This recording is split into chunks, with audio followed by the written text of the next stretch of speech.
Hi viewers, welcome to రుచి చూడు. Hi Usha గారు. హాయ్ స్వాతి గారు. మరి వాళ్ళ రుచి చూడులో మా కోసం ఏ రెసిపీ పరిచయం చేయబోతున్నారు? నేను దోసకాయ ముక్కలు పచ్చడిని ఒక పికిల్ చూపించబోతున్నాను.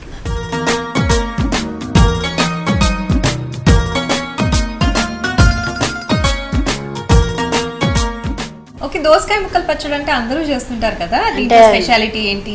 అంటే అది యాక్చువల్గా ఇందులో ఏంటంటే యాక్చువల్గా దోసకాయని సొగం తరిగి ఒకటి లావు పెద్దగా తరగాలి ముక్కలు, ఒకటి మామూలు సన్నగా చాప్ చేసి పెద్దది గ్రైండ్ చేసి ఇది మిక్స్ చేయాలన్నమాట. సో అందరు ఏంటంటే మగ్గిచ్చి గ్రైండ్ చేసేస్తారు, అది పేస్ట్. ఇది డిఫరెంట్ అనమాట కొంచెం. Okay okay. సో మరి అంత వెరైటీ వంటకం ఏంటో, దానికి కావాల్సిన పదార్థం ఏంటో చెప్తారా? యా తప్ప చెప్పండి. దోసకాయ, ఆవాలు, శనగపప్పు, మినపప్పు, జీరా, ఉప్పు, కొత్తిమీర, పసుపు, ఎండుమిరపకాయలు, పచ్చిమిర్చి. మరి ఇంగ్రీడియంట్స్ అన్నీ చెప్పారు కదా, తయారు చేసే విధానం చూద్దామా? ఓకే, ఫస్ట్ ఏం చేయాలి? ముందుగా స్టవ్ వెలిగించుకోవాలా? Okay okay. సో బాండ్లీ ఇప్పుడు పెట్టేసాం, ఇప్పుడు ఏం చేద్దాం? కొంచెం నూనె వేసి. ఓకే, కొంచెం కావాలా అంటే వేడవ్వాలి? కొంచెం వేడి. ఇది రెండు గ్రైండ్ చేయాలి కదా, కొంచెం నూనె ఎక్కువ వేసుకోవాలి. ఓకే. సో అంటే మనం దోసకాయలు వేయిస్తాం ఇక్కడ? లేదు దోసకాయలు యాక్చువల్గా అందుకే దీంట్లో స్పెషల్ ఏంటంటే అందరు వేసేసి అందులో వేయించరు. ఇది గ్రైండర్ రెండు కట్ చేసి గ్రైండ్ చేయాలి. సో ఇందులో వేసేసి మనము ఈ కొంచెం శనగపప్పు, ఓకే, నెక్స్ట్ మినపప్పు, ఇట్లా మినపప్పు సరిపోయిందండి. కొంచెం ఇంకొక స్పూన్ ఎందుకంటే ఓకే, కొంచెం ఆవాలు. ఓకే, చాలా ఎక్కువగా అనిపిస్తున్నాయి ఇంతగా అంటే వేస్తే పచ్చిగా కదా, మనం దాన్ని బాయిల్ చేయట్లే కదా, సో ఇవి కొంచెం బాగా పట్టుకుంటే టేస్ట్గా ఉంటుంది. ఓకే, జీరా. సో అన్ని పోపు దినుసులు వాడుతున్నాం దాంట్లో వేసి కొంచెం జీలకర్ర చాలండి, కొంచెం మెంతులు. ఓకే, కొంచెం మామూలుగా మెంతులు చేదుగా ఉంటాయి కదా, మరి ఈ దోసకాయ పుల్లగా ఉంటుంది కదా, సో ఇవన్నీ మనం వేయించి పచ్చి గ్రైండ్ చేసేంటే దాన్ని బాగా పట్టుకొని మనకు చాలా టేస్ట్గా ఉంటుంది పచ్చడి. సో అందుకే ఇది బాగుంటుందని ఇది మీకు. నెక్స్ట్ ఇంగువ వాసనకి, పచ్చడి కొంచెం. అన్ని పచ్చడిలో వాడతారా ఇంగువ మీరు? యాక్చువల్గా కొబ్బరి పచ్చడి వాటిలలో వేయరు, ఈ దోసకాయ పచ్చడిలో వేస్తే కొంచెం బాగుంటుంది. సో నెక్స్ట్ అవి కొంచెం దోరగా వేగాక ఎండుమిరపకాయలు ఎక్కువ వేయకూడదు, నల్లగా అయిపోతుంది. మళ్ళీ కొంచెం దోరగా ఆఫ్ చేసేసుకోవచ్చు. ఆఫ్ చేసుకునే ముందే ఎండుమిర్చి వేసేస్తే కొంచెం వేగినట్టు అవుతుంది, నల్లగా కావు. సో పచ్చడి మనకు చూడడానికి టేస్ట్గా ఉంటుంది. అంటే మనం తినే కారం అయితే కొంచెం ఎక్కువ వేసుకోవచ్చు, కమ్మగా అంటే ఇవి తక్కువ చేసుకోవచ్చు. ఎండుమిర్చి ఇంకా పచ్చిమిర్చి కలిపి వేయాలి. ఓకే, ఇప్పుడు ఆఫ్ చేయడమేనా? వేసి దీంట్లో పచ్చిమిరపకాయ, ఆ నూనెకి ఇది మగ్గిపోతుంది. ఓకే, కల్పన ఒకసారి కలిపేసి. ఇంకోటి దోసకాయ ఆల్రెడీ తరిగి పెట్టేసుకున్నా, తరిగి పెట్టుకో, సరిపోతుంది. చాలు చాలు, రెండు వేగాయా? ఆ వేడికి మగ్గిపోతాయి. ఓకే, నెక్స్ట్ ఇదేం మనం దోసకాయ తీసుకొని కొన్ని పెద్దగా లావుగా తరగాలి, కొన్ని సన్నగా చాప్ చేయాలి. గింజలతో వేసుకోవాలి. సో ఇది లావుగున్నది ఇది రెండు కలిపి మిక్స్ చేసుకోవాలి. ఓకే, తర్వాత ఈ సన్నవి కలిపేయాలి. సరే, మరి మిక్సీ పట్టేద్దామా? ఓకే. సో మరంతా మగ్గిపోయినట్టు అనిపిస్తున్నాయండి ఎండుమిర్చి, పచ్చిమిర్చి. వేరే బౌల్లోకి తీసుకుందామా? వేయించేసి ఒక బౌల్లో తీసుకోవాలి. ఇవాళ అంటే వెంటనే ఇంత వేడిగా ఉన్నప్పుడు మిక్సీలో వేయరు కదా, అంటే ఇది ఈ దోసకాయ కొంచెం తడిగానే ఉంటుంది కదా, సో మేనేజ్ చేసేసి ఇట్లా బౌల్లో తీసేసుకొని మనం గ్రైండ్ చేసుకోవాలి.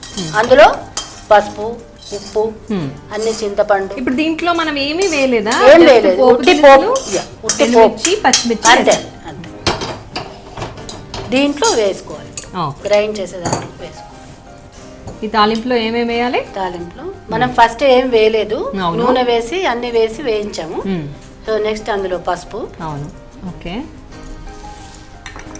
నెక్స్ట్ సాల్ట్ ముందే వేసేస్తున్నారు. ఉప్పు కూడా దోసకాయలకు సరిపడా వేస్తున్నారు. ఇప్పుడు అంత పచ్చడికి సరిపడా మొత్తం ఇందులో వేసేసుకుంటే ఆ పచ్చిమిర్చికి పట్టుకుంటుంది, మనకి టేస్ట్ బాగుంటుంది. ఓకే. సో ఈ చింతపండు కూడా కొంచెం కొంచెం వేసేసుకుంటారు. కొత్తిమీర ఓకే, మిక్సీ పెట్టేటప్పుడే కొత్తిమీర చింతపండు కూడా అన్నీ యాడ్ ఇందులో చేసేసి. వేసి కొంచెం లైట్గా షుగర్ ఓ పంచదార కూడా వేసుకోవాలా? వేస్తే టేస్ట్. ఇది గ్రైండ్ చేసుకో. ఇప్పుడు మిక్సీ పట్టేయడం. ఓకే వ్యూవర్స్ చూస్తున్నారు కదండి, మరి దోసకాయ పచ్చడి తయారీ విధానాన్ని ఒకసారి ప్రాసెస్ చెప్తాను, నోట్ చేసుకోండి. ముందుగా బాండ్లీ పెట్టేసి దాంట్లో నూనె, సరిపడంత నూనె వేసి దాంట్లో అన్ని పోపు దినుసులు వేసాము. మినప్పప్పు, జీలకర్ర, ఆవాలు అవన్నీ వేసి స్టవ్ బంద్ చేసే టైంకి కొద్దిగా అంటే మీరు స్పైస్కి తగ్గట్టుగా ఎండుమిర్చి, పచ్చిమిర్చి వేయాలి. అవన్నీ వేగిన తర్వాత ఇలా ఒక బౌల్లోకి తీసుకుని దాంట్లో పసుపు, ఉప్పు, చింతపండు, కొత్తిమీర వేసి మిక్సీ పట్టుకోవాలి. ఉష గారు, మరి ఇందాక తాళింపు అంతా కూడా మిక్సీ జార్లో తీసేసుకున్నారా? ఇవి దోసకాయలు లాస్ట్లో కలుపుతాం అంతే కదా? ఫస్ట్ ఇదంతా వేసినంత గ్రైండ్ చేసి తర్వాత ఇవి లావు ముక్కలు ఫస్ట్ వేసేయాలి. ఈ పేస్ట్ అయ్యాక ఇది మిక్స్ చేయాలి. సరే మరి కానివ్వండి.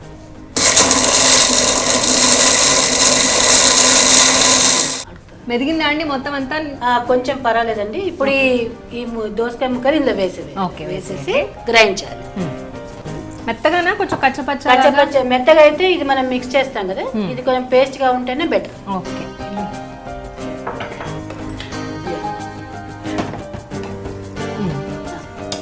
ఇప్పుడు ఇది మెత్తగా చేయాలి. వాటర్ అవసరం లేదా? లేదు అవసరం, ఎందుకంటే ఆల్రెడీ నీరుగా ఉంటుంది కదా. Okay mixie పట్టేయండి.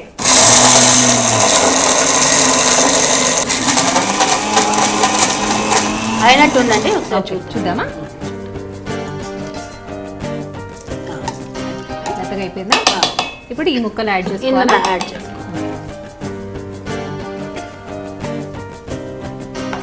గింజలు గుజ్జుతో సహా మనం దోసకాయలు వేస్తున్నాం కదా. ఒకసారి గ్రైండ్ చేస్తే చాలు, మరి పేస్ట్ కాకుండా జస్ట్ ఒకసారి తిరగడం. అందుకే దీనికి దోసకాయ ముక్కలు పచ్చడి అంటుంది.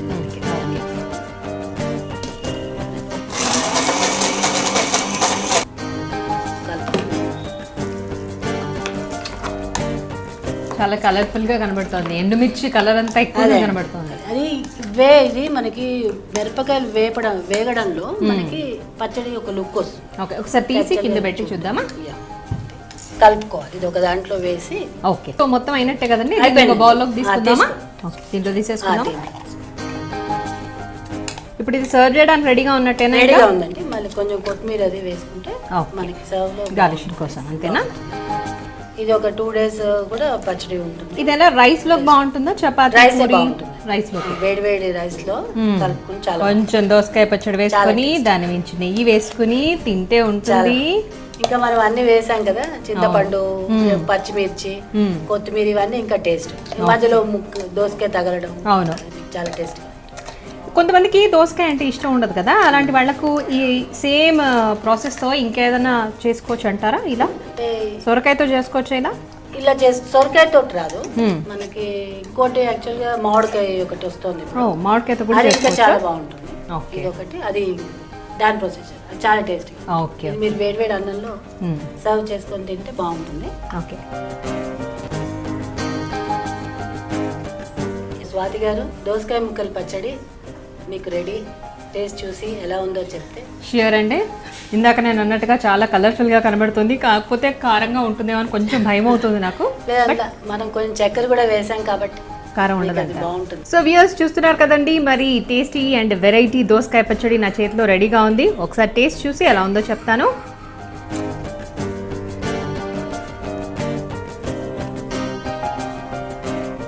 చాలా బాగుంది. నేను అనుకున్నట్టుగా కొంచెం కారంగా కూడా ఉంది, కాకపోతే రైస్లో తింటాము, దట్టు నెయ్యి యాడ్ చేసుకొని తింటాం కాబట్టి బాగుంటుంది. ఇంగ్రీడియంట్స్ అన్నీ కూడా తెలుస్తున్నాయి చక్కగా. సో చాలా టేస్టీగా అండ్ వెరైటీగా ఉంది దోసకాయ పచ్చడి. ఉష గారు, మీరు పరిచయం చేసిన టేస్టీ అండ్ వెరైటీ దోసకాయ ముక్కల పచ్చడి నిజంగానే వెరైటీగా ఉంది, చాలా టేస్టీగా ఉంది. థ్యాంక్ యూ సో మచ్, మంచి రెసిపీని పరిచయం చేసినందుకు. థ్యాంక్ యూ అండి. చూసారు కదండి, ఇది ఇవాల్టి రుచి చూడు. మరి మీరు కూడా రుచి చూడులో పార్టిసిపేట్ చేయాలి అనుకుంటే మమ్మల్ని సంప్రదించవలసిన మా ఫోన్ నంబర్. మీరు కూడా రుచి చూడు కార్యక్రమంలో పాల్గొనాలనుకుంటున్నారా? అయితే మీరు సంప్రదించాల్సిన ఫోన్ నంబర్ 9010230555. రేపటి రుచి చూడులో మళ్ళీ కలుద్దాం. Till then bye by.